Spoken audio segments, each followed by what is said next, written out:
Hello అండి, welcome to Konaseema వంటిల్లు channel. ఈరోజు నేను మీల్ మేకర్ మసాలా కర్రీ చూపించబోతున్నాను. దీన్ని సోయా చంక్స్ అని కూడా అంటారు. ఈ సోయా చంక్స్తో మనం కరెక్ట్గా ఇంగ్రీడియంట్స్ వేసుకుని కర్రీ కనుక చేసుకుంటే మనకి మటన్ కర్రీ టేస్ట్ అయితే ఖచ్చితంగా వస్తుందండి. అలానే వెజిటేరియన్ వాళ్ళకు కూడా ఒక మంచి రెస్టారెంట్ స్టైల్లో కర్రీ తిన్న ఫీలింగ్ అయితే వస్తుంది. ఇప్పుడు మనం ప్రాసెస్లోకి వెళ్దాం. ముందుగా ఒక గిన్నెలో కొంచెం హాట్ వాటర్ తీసుకోండి. బాగా వేడిగా ఉండాలండి హాట్ వాటర్ అనేది. మనకి ఎంత కావాలో అన్ని మీల్ మేకర్ అంటే నేను ఇక్కడ 1 కప్ తీసుకున్నాను.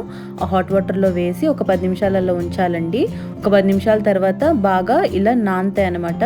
నానిన తర్వాత నేను చూపిస్తున్నట్టు వాటర్ అంతా స్క్వీజ్ చేసి ఒక పక్కన గిన్నెలో వేసుకుని పక్కన పెట్టుకోండి. ఇప్పుడు మసాలా ప్రిపరేషన్ చూద్దాం.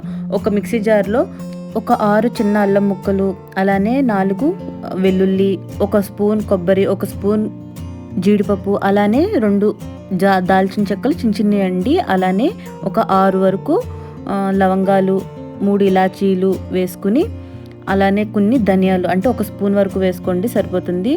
కొంచెం వాటర్ వేసుకుని బాగా నేను చూపించిన విధంగా ఇంత పేస్ట్లా చేసుకుని మసాలా పేస్ట్ అనేది పక్కన పెట్టుకోండి. ఇప్పుడు ఒక బాండీ తీసుకోండి. అందులో ఒక 3 స్పూన్స్ వరకు ఆయిల్ వేసుకోండి. ముందుగా మన మీల్ మేకర్ అనేది ఈ ఆయిల్లో లైట్గా రోస్ట్ చేస్తామన్నమాట. ఇందాక బాయిల్ చేసి పెట్టుకున్న మీల్ మేకర్ని ఇందులో వేసుకుని ఒక 5 మినిట్స్ వరకు మీడియం ఫ్లేమ్లో పెట్టుకుని వేయించుకోండి. ఇలా లైట్ గోల్డెన్ కలర్లోకి టర్న్ అయ్యాక మనం ఒక గిన్నెలోకి తీసుకుని పక్కన పెట్టుకోండి. అదే ప్యాన్లో ఇప్పుడు కొంచెం ఆయిల్ ఎక్కువ వేసుకోండి, బాగుంటుంది. వేసుకున్న తర్వాత ఒక 2 చిన్న ఆనియన్స్ 2 తీసుకున్నానండి. చిన్నగా చాప్ చేసుకుని వేసుకున్నాను. అలానే కొన్ని పచ్చిమిరపకాయలు, అలానే కొంచెం పసుపు వేసుకుని జస్ట్ సాఫ్ట్ అయ్యేంత వరకు ఆనియన్స్ అనేది మనం ఆయిల్లో ఫ్రై చేద్దాం. ఇప్పుడు కొంచెం పుదీనా వేసుకోండి, ఇది ఆప్షనల్. స్మెల్ ఇష్టం లేని వాళ్ళు అవాయిడ్ చేయండి. ఇప్పుడు అలానే ఒక 2 టమాటోస్ వేసుకున్నానండి. చిన్న టమాటాలు చిన్న ముక్కలుగా కోసుకుని అవి కూడా వేసుకుందాం. అవి కూడా కొంచెం ఫ్రై అవ్వాలి. అలానే కొంచెం మనకి మగ్గాలండి. అందుకోసం నేను మూత పెట్టుకుని ఉంచుకున్నాను. ఒక 5 నిమిషాల తర్వాత చూసారా టమాటాలు అనేవి మెత్తబడ్డాయి. ఇప్పుడు మనం ముందుగా చేసి పెట్టుకున్న మసాలా పేస్ట్ అనేది యాడ్ చేసుకుని మొత్తం మిక్స్ అయ్యేటట్టు బాగా కలుపుకోండి. మరొకసారి మూత పెట్టుకోండి.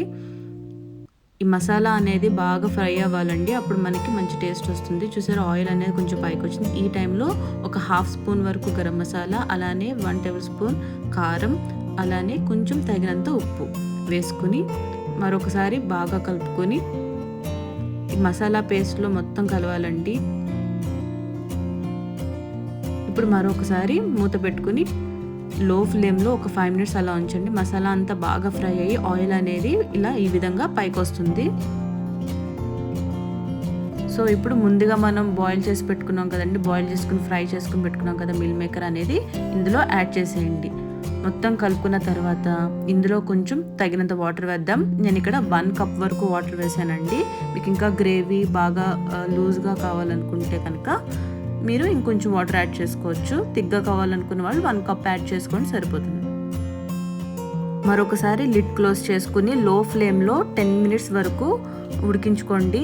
ఇలా ఆయిల్ పైకి వస్తుంది. అప్పుడు లాస్ట్గా మనకు కొన్ని కరివేపాకులు, అలానే కొంచెం తరిగిన కొత్తిమీర వేసుకుని ఫైనల్గా ఒక 2 మినిట్స్ జస్ట్ కలుపుకున్న తర్వాత స్టవ్ ఆఫ్ చేసేసుకోండి.